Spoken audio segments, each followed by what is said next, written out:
Your basil looked incredible through June and July, bushy, dark green, right beside the tomatoes. Then one morning, the lower leaves turned yellow between the veins. A week later, half the plant was gone. Most gardeners blame the watering. Then they blame themselves. But the real answer was first confirmed in South Florida in October 2007. By 2008, it had spread across the Northeast. Today, it has been reported in 42 states plus DC, and most home gardeners still cannot name it. They only recognize the collapse. And the seed rack at your local garden center is still stocked with the default basil variety that has almost no defense against it. When I say most home gardeners cannot name it, I mean it. My inbox fills up every August with the same story told in different accents from different states. A gardener in West Tennessee lost 6 out of 8 varieties in a single stretch of July. A gardener in Southeast Georgia grew basil the same way for 10 straight years, then watched half a full-size plant disappear in 5 days flat. Someone else lost 8 plants inside a week. They all wrote in with different words for the same collapse. Yellowing between the veins, a gray fuzz on the underside. Then it is over. This is not bad luck spread across a handful of unlucky gardens. If you are gardening in the humid half of the country, from the East Coast down through the Southeast and the Gulf, up into the Ohio Valley and the Great Lakes, or over in the Pacific Northwest, the same collapse is running through backyards every summer.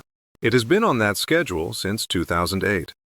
That is almost 20 growing seasons of the same story, told by different people, ending the same way.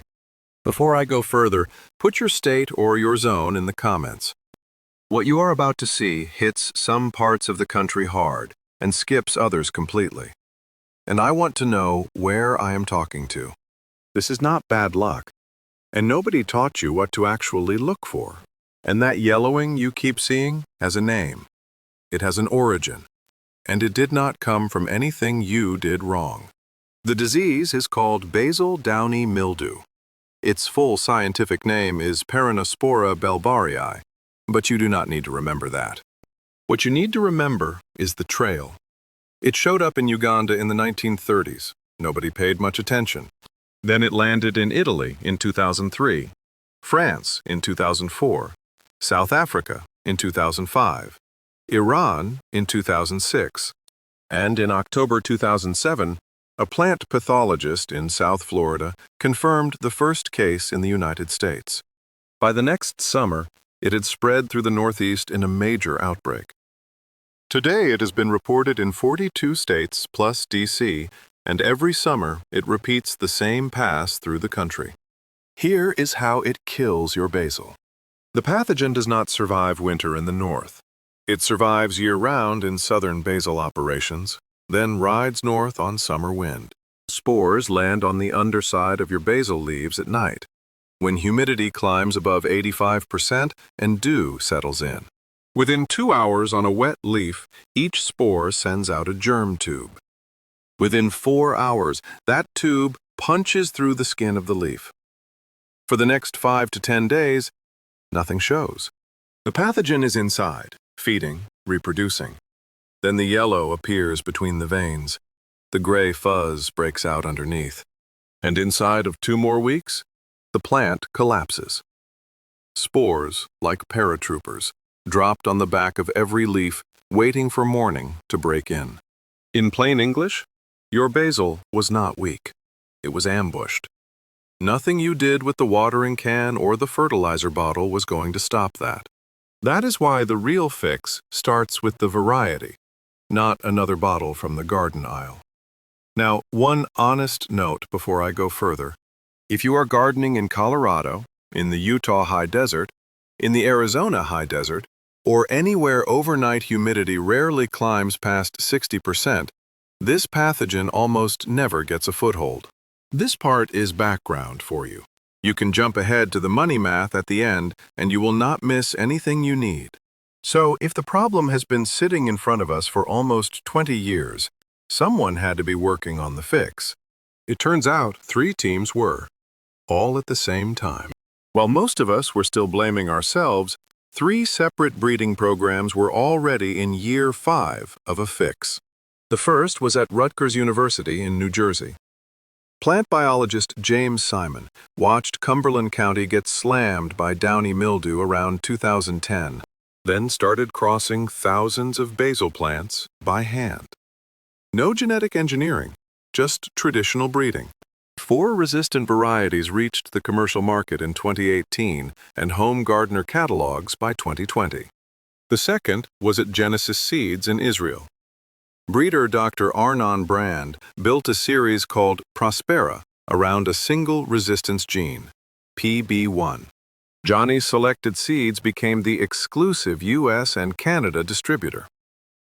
The third came from the University of Florida and reached shelves in 2019 as Amazel Basil under the Proven Winners brand.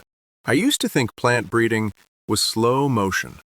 These 3 teams beat every recreational gardener to the answer by a decade. A single Genovese plant at Home Depot, Lowe's, or your local garden center costs less than a cup of coffee. Buy one every spring, watch it die every August, and after 5 seasons, you have spent 5 coffees for 0 pesto past July.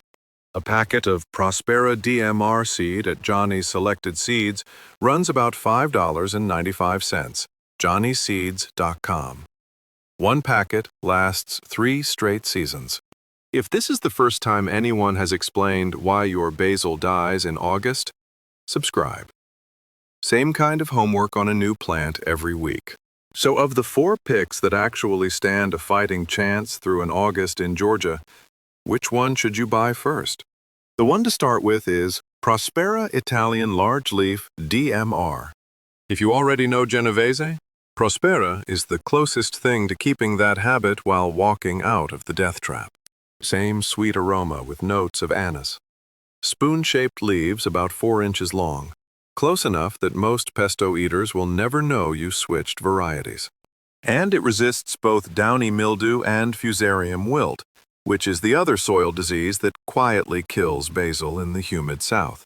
Plants get 24 to 30 inches tall, upright, uniform. Start seeds indoors 6 to 8 weeks before your last frost date. Keep soil at 70 to 85 degrees for germination, which takes 5 to 10 days.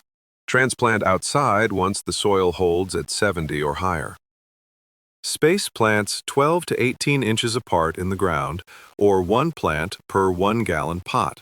If you garden on a deck or a small patio, there is a shorter version called Prospera Compact DMR, only 16 to 18 inches tall. Same disease resistance, better fit for containers. Johnny's currently has both Prospera Italian Large Leaf DMR and Prospera Compact DMR listed in stock. If Johnny's sells out, check High Mowing, Territorial, and Harris as backup sources. If I could only pick one from this list to plant tomorrow, this would be it. Rutgers took a different route out of New Jersey. 4 varieties on the market, each built for a different use. Devotion DMR is the tall Genovese. Dark green flat cup leaves, best for garden beds. Obsession DMR is shorter, glossy, and it resists fusarium wilt as well. Best pick for containers or edible landscape. Passion DMR has a high leaf-to-stem ratio, larger cupped leaves, and it takes a long time to bolt. Thunderstruck DMR is the high-yield workhorse, ruffled leaves, fast to establish. Seed sources for these move around by season. Start with VDF Specialty Seeds, KBC Specialty Seeds, Harris, High Mowing, and Johnny's if they have it listed. Organic seed is available for most. Fair warning, these are highly resistant, not immune. On Long Island, in 2021 and 2022, university trials picked up downy mildew starting to break through on Rutgers Devotion, Obsession, and Prospera. That is the pathogen evolving. A new race, called Race 1, has already crossed over from Israel. For a home gardener in most of the country, these picks still beat classic Genovese by a wide margin. Just do not treat any variety like an invisible shield forever. But two of the strongest picks on my short list do not come as seed at all. One refuses to make seed on purpose, the other one is not even the same species. For years I skipped both of these. I wanted seeds I could store and species names I recognized. I was wrong. Amazel Basil comes out of the University of Florida breeding program and is sold under the Proven Winners brand. It is a real Italian sweet basil, resistant to downy mildew, and it is sterile, no seed. You buy it as a plant, usually from a local nursery, and direct from Proven Winners only if they can ship to your state. Georgia gardeners especially should check local nurseries first because direct shipping is restricted there right now. That sounds like a downside until you understand what sterile does for you. A basil plant that cannot make seed does not spend the rest of the season ripening seed after it flowers. It keeps producing leaves through the season. Plants get 20 to 36 inches tall, 12 to 24 inches wide. You do not need to buy Amazel every year. Cut a 4-inch stem tip with 2 sets of true leaves. Put the stem in a jar of water on a low-light window. Roots show up in 5 to 10 days. Transplant it. 1 plant becomes 3. Same trick you may know from grocery store basil. Give it a 5-gallon container or a landscape bed. Space 12 to 18 inches. Full sun if you can. Part sun works. Even Amazel is not bulletproof. Cornell picked up unsuppressed downy mildew on Amazel in a Long Island greenhouse in 2019. Resistance is still strong for a home gardener. Do not treat any of this like a warranty. Kapoor jumps species entirely. Not sweet basil. This one is Holy Basil, Ocimum tenuiflorum. Different species entirely, which seems to make it less inviting to the same disease that flattens Genovese. Johnny's own trials note some resistance. Do not call it immune. Call it useful insurance. Do not plant this instead of Genovese for pesto.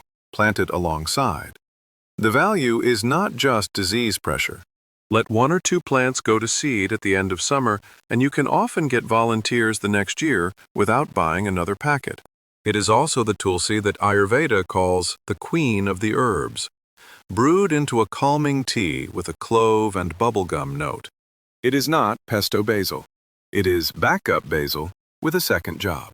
Seeds go 1/8 inch deep, germinate in 10 to 14 days at 75 to 85 degrees. Plants stay 12 to 18 inches, compact and bushy. Available at Johnny's Selected Seeds, Morning Sun Herb Farm, and San Diego Seed Company. 1 packet of seeds. A supply that lasts as long as you keep gardening. That is a big deal. Genovese Classic did not become a death trap because gardeners stopped being good gardeners.